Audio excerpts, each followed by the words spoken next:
Jesus. So yeah, is it wrong to have a carpeted bathroom? Meanwhile, have you ever had a moment where you got stuck somewhere and the reality hits you, you've become seriously overweight? We're going to speak to a man in just a moment who did get stuck in turnstiles at a football match, but used that as a spur to change his life. In the UK, it's estimated that around 1 in every 4 adults is living with obesity. It's a serious health concern that, as you know, increases the risk of many other conditions, including stroke, heart disease, type 2 diabetes, and some cancers. And of course, being obese can have a massive negative impact on our self-esteem. Losing weight can be difficult. Sometimes it can take a specific tipping point to turn a corner. Stephen Duffield, who lives in Kidderminster, had been struggling for years with a series of challenging issues in his personal life, and he becomes seriously overweight. But it was the moment he became stuck while trying to get through the turnstile at Port Vale Stadium in Stoke that was the catalyst. So did you get stuck in a turnstile and that told you something's got to change here? Email vine@bbc.co.uk. Please include your number so we can call you back. Text us 88291. Delighted to say Stephen is on the line to us. Hello. Jeremy, hello. How are you? I'm well. I mean, I had to rub my eyes and read it a second time when I saw that you'd lost 17 stone. I did, sir, yes. Over the course of a year as well. I mean, that's I don't think I've ever heard of anything so dramatic. And you're about 11 and a half now, is that right?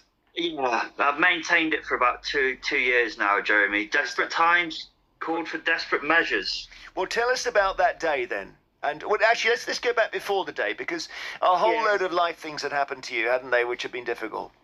Well, see, I'll preface it to say about 10 years before this, I had spent some time in a mental institution. I was actually sectioned because I had very, very severe depression and anxiety as well. So much so I was in there for a couple of months, and on discharge they'd given me some quite powerful, what they called antipsychotic pills, which play absolute havoc with your metabolism. This was 11 years ago. Yeah. So to plug the gap, and try and make me feel better. Obviously, the tablets didn't work as well as they promised them to. I drank quite a lot, and I ate quite a lot, and I didn't move around a lot. And slowly but surely, over the course of those 11 years, I gained 15 stone in weight. Wow, I mean, that's amazing. But I think the medication element is a big part, because those are strong meds. And when people take them, they do. It's not a priority at the time because they've got to get better, but they do find they put on weight. So they loaded the gun. The decisions were all mine, so you know I'm not shirking any responsibility at all. But they did load the gun. They do mess with your metabolism, and to some degree they turn you into a bit of a zombie, unfeeling, unmotivated. But they keep you alive, and I suppose that's what they're there for, Jeremy. Really. So you got better mentally, but then you ended up physically in bad health.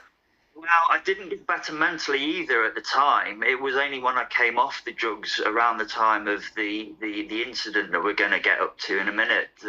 That's when I started to gain more clarity, etc., etc. So, yeah, so it was basically just over a decade of eating poorly, drinking poorly, making poor decisions on my health. And then, like I say, the medication just loaded the gun, really. It just compacted things. You're quite hard on yourself, aren't you? Because I know that you also had to watch your mum die and your father had dementia. So you had a lot of pressure. There was, and again, everything that happened to me in that decade, Jeremy, just compounded things even more and just made a bad situation even worse. And then what do? You grab food, don't you? You go down the pub, you make poor food decisions, you lose your self-confidence, your self-esteem, and it just compounded bit after bit after bit. It was just lots of layers. But fortunately, though, a couple of years ago now, we're talking 2022, my sister swept me up and took me into her house at Kidderminster, and I was living with her at the time, and that's when the incident happened. Well, okay, so we're Boxing Day 2022, and you're going to a football game. Yes. So as I said, I lived with my sister and my brother-in-law at the time, who've been really supportive to me. She's got, I've got 4 nieces and nephews, and they're just getting into football as you do, 10 and 12-year-olds, and we went to go and watch Port Vale with my brother-in-law. This was Boxing Day 2022. It was one of the first football games they'd ever been to, so we were all excited. I was a bit nervous because I'd not left the house for a while because I was a bit ashamed of my frame. The anticipation of what football fans could be like. They're sometimes quite barbed, aren't they? Yeah, and they do a bit of singing and all that stuff. And did you say you were then 28 stone? Is that right? I was, yeah. £392. Wow. Plus change, yeah.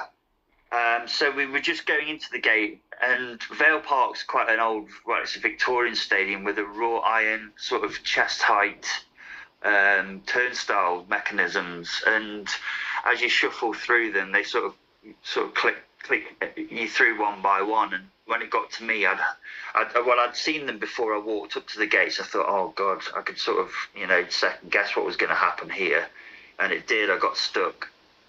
Do you know, those turnstiles are probably 100 years old, and I go to a football club where they have similarly antique turnstiles, and I think they are built, in fairness, for much thinner people. But obviously, at that weight, you were at risk of getting stuck.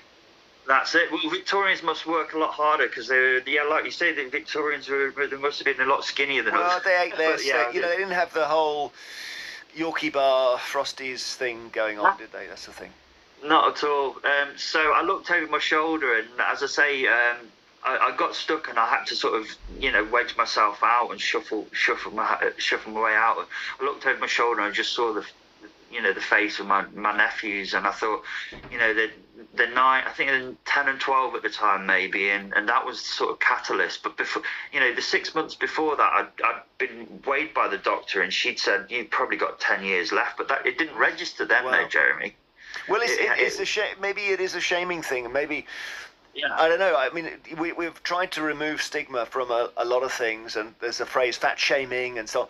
But in the end, that doesn't change how people feel about themselves.